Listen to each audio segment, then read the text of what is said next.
Kekuatan yang baik dari segi fisik, mental, dan spiritual. Dari siapa? Dari kita. Siapa yang bawa ideologi itu? Sadhu namanya. Siapa yang sadhu? Sadhu itu adalah seorang perbuatan baik dari fisik, dari mental, dan spiritual. Tapi kalau kita sudah tahu dan tidak lakukan, itu namanya pratyabhaya. Jadi Bapak jelaskan, pratyabhaya itu lebih buruk dari papa. Kita sudah tahu ini harus lakukan, misalnya pancajana, ya, guru sakas, ya, tapi tidak lakukan. Itu pratyabhaya. Pratyabhaya itu lebih buruk dari dosa atau papa. Misalnya ada margi kasih donasi ke saya untuk donasi untuk Jagriti, ya, atau membangun suatu proyek. Tapi uang itu saya masuk di kantong, ya, atau bagi berapa persen dan bagi saya sendiri. Mungkin 50% untuk Jagriti, 50% saya masuk di kantong. Itu tidak boleh lakukan, tapi saya lakukan. Itu namanya pratyabhaya. Nah, pratyabhaya itu lebih buruk dari papa atau dosa. Jadi seorang sadhu itu bukan karena kita pakaian orange, itu bukan. Di sini yang hadir Bapak Ibu juga sadhu dari pikiran, dari sifatnya, perbuatan baik di fisik, mental, dan spiritual untuk siapapun. Kayak tadi dari Ashtangika bagi Sambaku, itu juga perbuatan baik dari segi fisik. Kalau fisik sudah tenang, mentalnya juga kuat. Oh, ini bagus. Jadi bisa menenangkan pikiran. Baru bisa majuan spiritual. Jadi ada sebuah sloka, Khali PT Dharma, artinya kalau lapar, saya mau ikuti dharma sadhana, nggak bisa. Untuk itu Bapak berikan Ananda Marga. Ananda Marga itu jalan kebahagiaan. Bukan untuk kita aja, untuk semua orang. Karena semua orang di alam semesta ini butuh jalan kebahagiaan. Jadi untuk itu adalah filosofi namanya Ashtangika Yoga atau Rajadhira Yoga. Dalam Ashtangika ada apa? Jama, niyama, asanas, pranayam, pratyahara, dharana, dhyana, samadhi. Itu 8 itu adalah 8 itu dalam bahasa Sanskrit adalah Ashtangika. Ashta artinya 8, anggika. Angga artinya tubuh. Yang dibentuk yoga, nama Rajadhira Yoga adalah 8 organ. Ya. Itu namanya tadi saya bilang. Jadi kita kalau hanya meditasi itu tidak cukup. Nah, maka tanpa jama niyama sadhana. Kenapa? Karena jama niyama itu membantu pikiran kita lebih luas, lebih lebar, supaya vibrasinya beda dengan orang tidak ikut jama niyama. Itu membantu apa? Untuk positif. Supaya kayak tadi apa namanya? Anak yang paling kecil ya, Ketut mungkin. Anaknya Pak Silabadra atau Dana. Dada, Diana berapa punya baju orange ini? Saya bilang Kalau saya punya 2, yang satu itu udah 4 tahun saya pakai. Yang ini baru 1 tahun. Kok Dada gak punya baju baru ya? Nanti adik yang beli, kata. Saya bilang saya tidak butuh karena sudah ada. Itu namanya termasuk apadigraha. Karena sudah ada, itu pakai. Kalau itu sudah tidak bisa pakai baru nanti. Jika baju yang lama, yang 4 tahun itu tidak bisa pakai, yaitu transformasi atau berubah bentuk. Buka, ininya buka, bisa pakai di atas kasur. Kayak bedsheet ya, bisa pakai. Kaman. Yang ini kalau udah lama, bisa potong, bisa di dalam, baju dalam kayak gitu. Jadi tetap bisa gunakan dengan bentuk beda. Itu namanya apadigraha. Apakah tidak bisa beli? Bisa beli.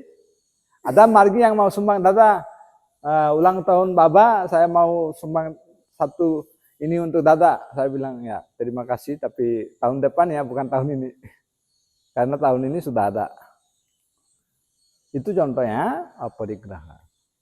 Kalau kita tidak ikut apadigraha, berarti kelaparan manusia dari pikiran itu tidak selesai.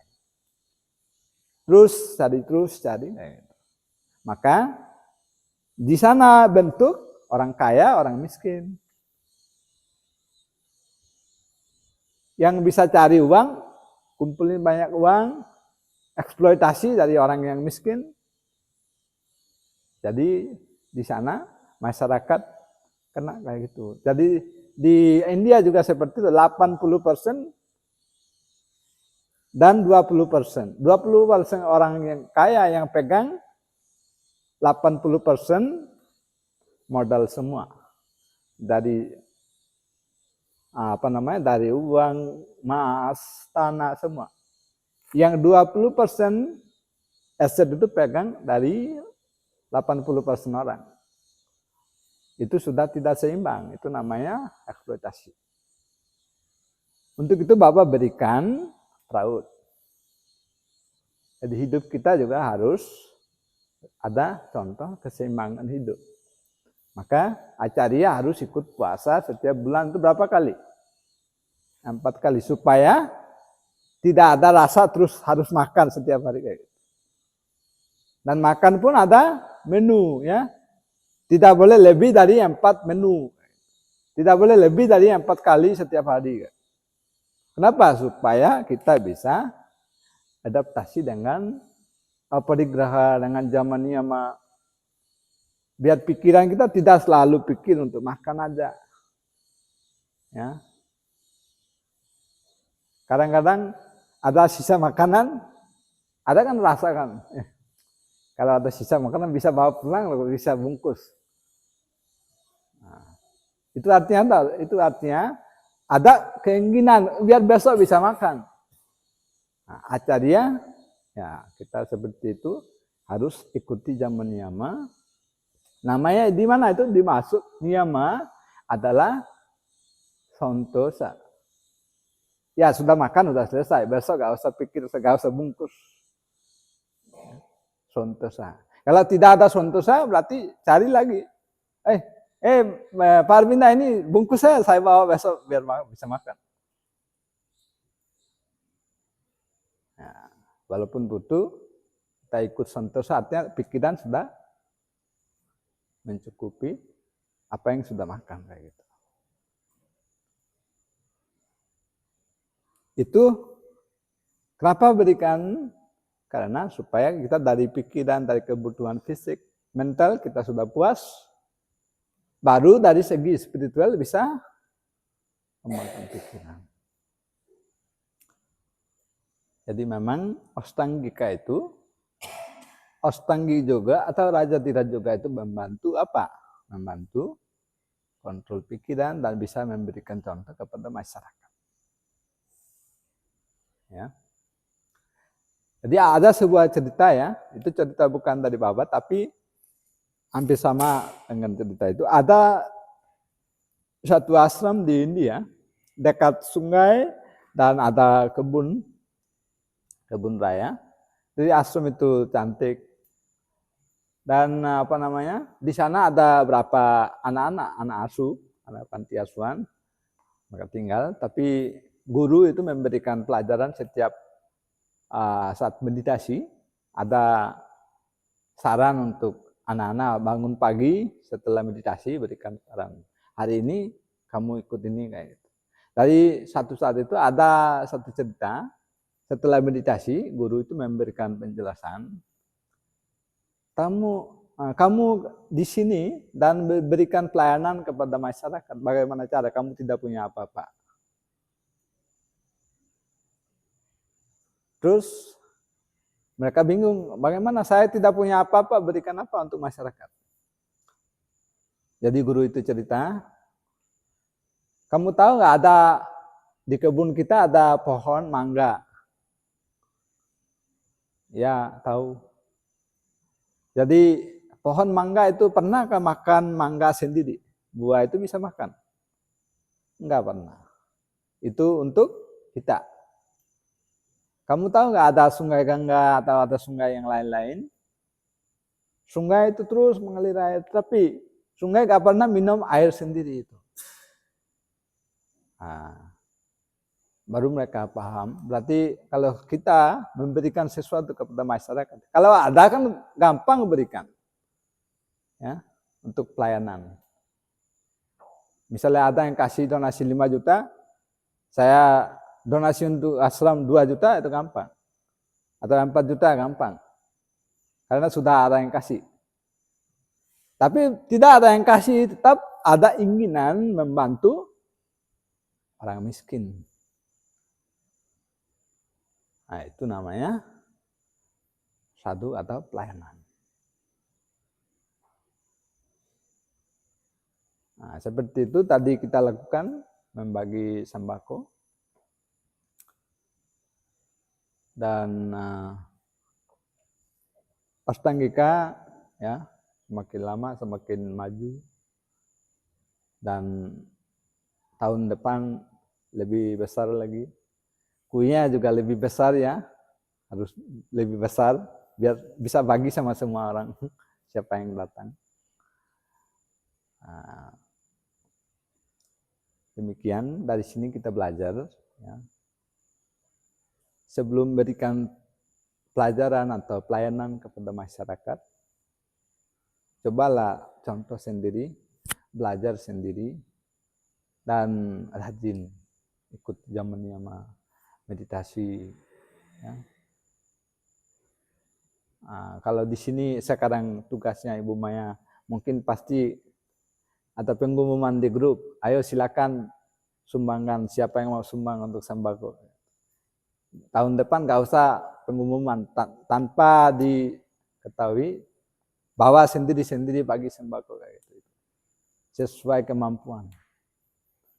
Itu sudah ada di ikrar atau janji. Setiap hari kita ingat setelah bangun pagi, guru swakas, setelah guru swakas ingat janji, di sana ada, ya, membantu orang atau perbuatan yang baik sesuai kemampuan. Dan itu bukan untuk pada saat kita perayaan ulang tahun Ashtangika. Setiap hari, setiap saat kita harus mencoba.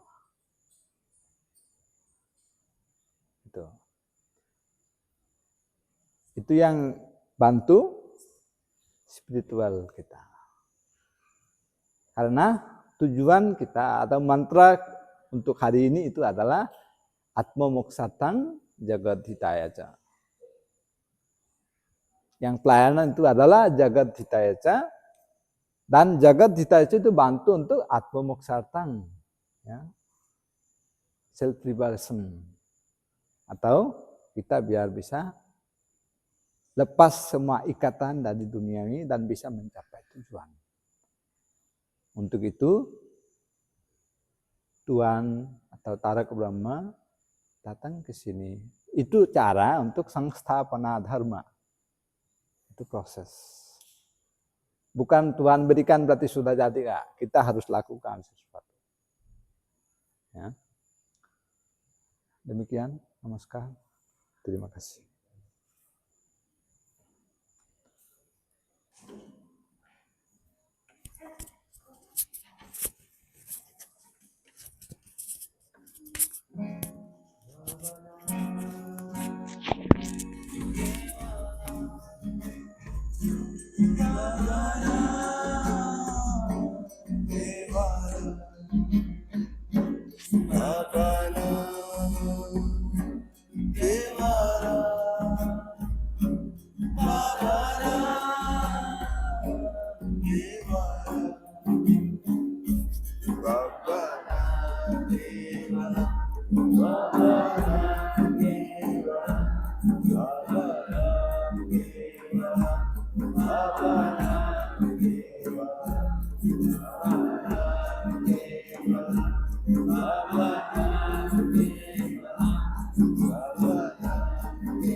Bye.